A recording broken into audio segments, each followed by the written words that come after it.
The BJP at 132 out of 145 seats. This is a historic victory, way beyond what the BJP would have expected. I want to go across to the party's National General Secretary, a man who comes from Maharashtra, Vinod Tawade, now joins us on this broadcast. Tawade Sahab, many congratulations. क्या ये जो जीत हुई है महाराष्ट्र में आपकी जो उम्मीद थी, इंटरनल उम्मीद, उससे भी बहुत बढ़ के है? बिल्कुल साहब, हम 205, 210 तो पक्का सोच रहे थे, लेकिन ये थोड़े और 15-20 सीटें जो हमने कैलकुलेट नहीं की थी वो हमको मिलते जा रही है। और ये जीत जो है, मैं मानता हूं कि जो महायुति सरकार ने politics of direct benefit and politics of indirect benefit, मतलब इंफ्रास्ट्रक्चरल डेवलपमेंट, वंदे भारत वगैरह एक तरफ अच्छी तरह करते रहे और डायरेक्ट लाडली बहना है, किसान का बिल माफ करना है, ये दोनों का जो बैलेंस किया उस कारण ये जीत है।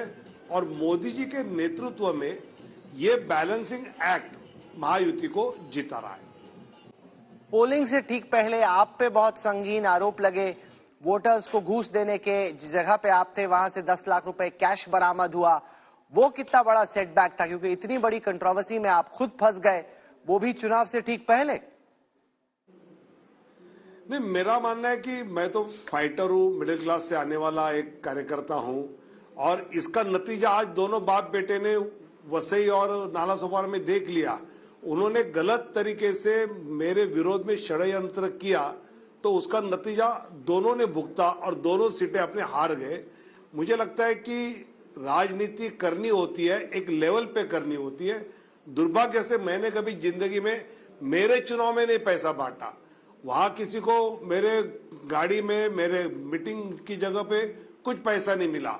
फिर भी वो बोल रहे हैं, राहुल गांधी बोल रहे हैं, खड़गे जी बोल रहे हैं, ये कहां से राजनीति आई? ये मेरे लिए तो सवाल है। और मेरा तो ऐसे लोगों की मानसिकता के विरोध में लड़ने का मॉरल तो और बूस्ट हो गया। सबसे बड़ा सवाल इस वक्त यह है कि अगला चीफ मिनिस्टर यूटी का कौन होगा? क्या आपको लगता है कि इतनी बड़ी जीत के बाद बीजेपी का ही नेक्स्ट सीएम होना चाहिए या एकनाथ शिंदे कंटिन्यू करेंगे? मुझे लगता है राहुल जी, अभी अगले 24-36 घंटे की बात है। एकनाथ जी, देवेंद्र जी, अजीत दादा और केंद्रीय नेतृत्व बीजेपी का साथ बैठेगा, डिस्कस करेगा और नाम पे आएगा बाहर। युति, महायुति का मुख्यमंत्री होगा और सर्वसम्मति से होगा, ये आज मैं आपको पक्का बोलता हूं।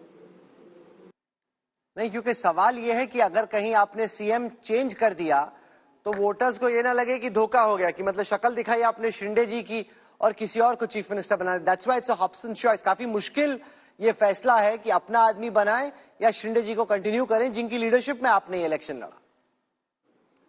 मुझे लगता है कि महायुति का चुनाव हम एकनाथ शिंदे जी के नेतृत्व में लड़े हैं और उसी समय यह कहा था कि सीएम का कैंडिडेट चुनाव के बाद बताएंगे। 2019 में जो हुआ कि चुनाव के समय कुछ कहा और चुनाव के बाद कुछ कहा, ये होगा नहीं।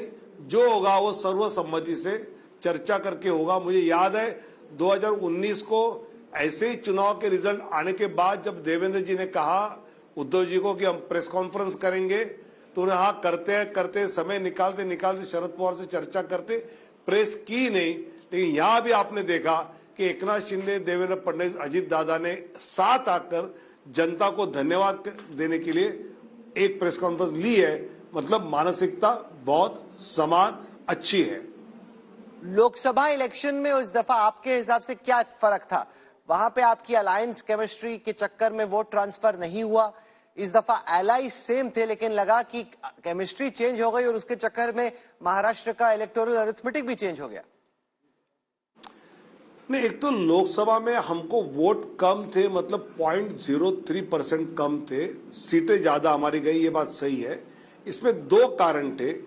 एक तो अब की बार 400 पार इस नारे के कारण जो 4-5% मोदी जी का वोटर था, वो आने वाले मोदी जी है तो क्या हम नहीं गए तो भी चलेगा, ये वोटर इस बार डट कर वोटिंग के लिए बाहर निकला और उसका लाभ महायुति को हुआ, नंबर 1। और लोकसभा में जो फेक नैरेटिव उन्होंने किया था संविधान बदलने का, तो पिछले 6 महीने में हमने गांव लेवल तक जाकर संविधान अगर बदलना था तो हम 14 में भी मेजोरिटी थे, 19 में भी हमारी मेजोरिटी थी, उस समय बदल सकते थे, उस समय नहीं बदला तो अब क्यों बदलेंगे, ये समझाने में हम सफल रहे। इतना बड़ा मैंडेट तावड़े साहब इस दफा आपकी पार्टी और अलायंस का आया है, ये सरकार और पिछली सरकार में आपके हिसाब से क्या फर्क रहे? तो तब काफी अनसर्टेनिटी थी, बीजेपी के पास पूरे नंबर्स नहीं थे, अब आप बहुत कंफर्टेबली प्लेस्ड हैं। इन नंबर्स का गवर्नेंस पर लोगों को जो आप काम करके देने वाले हैं उसमें क्या इंपैक्ट होगा? मुझे लगता है कि अभी बहुत ही बड़े मैंडेट वाली गवर्नमेंट इस महाराष्ट्र स्टेट के लिए एक अच्छा विकास का रोल मॉडल पूरे देश के लिए खड़ा कर सकती है और माननीय मोदी जी के नेतृत्व में महाराष्ट्र का विकास बड़ी रफ्तार से अगले 5 साल में बढ़ेगा, यह मैं पक्का मानता हूं, क्योंकि अब तो स्थिति ऐसी है कि विपक्ष का नेता भी इनको संविधान के तहत चुनने का अधिकार भी नहीं होगा और जो बोलने बड़े बड़े बोलने वाले लोग जो है राज्यसभा में, वो अपने पार्टी से जा नहीं पाएंगे, उनको आपस के कुछ वोट लेके जाना पड़ेगा।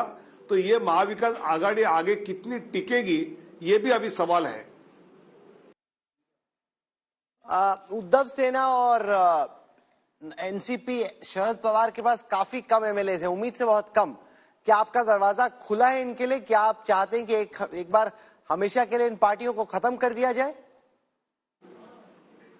नहीं, हम पार्टी खत्म करने वाले लोग नहीं है। मेरा मानना यह है कि आपका क्षेत्र का विकास, आपका विचार, जैसे उद्धव जी 2019 में अपने हिंदुत्व के विचार को छोड़कर हिंदुत्व का विरोध करने वाले कांग्रेस के साथ गए, सावरकर जी का विरोध करने वाले कांग्रेस के साथ गए, बाला साहब ठाकरे जी को हिंदू हृदय सम्राट नहीं कह सकते हैं, ऐसे राहुल जी के साथ गए। ऐसा कोई हम अपेक्षित नहीं करते हैं।